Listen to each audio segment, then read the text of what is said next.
من و تو یه شبکه سیاسی اینترتینمنته، بعد یه خط به قولی سیاسی فرهنگی رو دنبال میکنن، به خصوص وقتی سراغ برنامه‌های تاریخی میرن. خب خط سیاسیشون خیلی هم خط سیاسی تندیه. وحشیگری رو تو مردم تقویت کرده بودن که واقعا آدم میگه اصلا چطور ممکنه یه همچی حالاتی.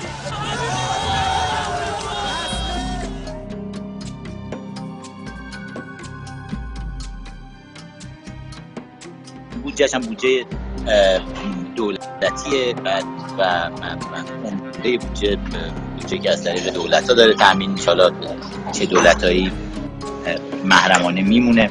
خود من و تو هم حالا چون خیلی شفاف نیست، من نمیدونم در واقع از کجا بودجهش تامین میشه. مدیر ارشدش که خود کیوان باشه، کیوان عباسی خانومش، خانواده عباسی‌ها کلا ما روابط خیلی نزدیک و دوستانه‌ای هم با هم داریم.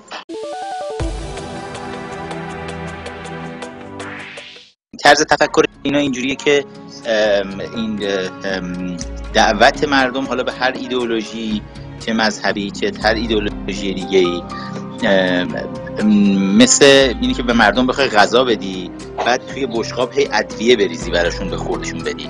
بعد اینجوری نمیشه، باید بذاری اینترتینمنت باشه، مسائل دیگه‌ای که مردم الان روزمره باهاش درگیرن اونا باشه توی دیس، بعد این مسئله رو به عنوان ادویه بهش اضافه بکنی، آروم آروم طعمش بشینه به دهن مردم، وگرنه ریجکت میکنن. با توجه به شناختی هم که از مدیریت کلان من و تو دارم، اونام یه خط خاصی رو دنبال میکنن، اونام مخاطب رو جذب میکنن، یعنی از طریق اینترتینمنت در واقع جذبش میکنن، بعد زیر پوستی فعالیت‌های سیاسیشون رو با اون مخاطب انجام میدن.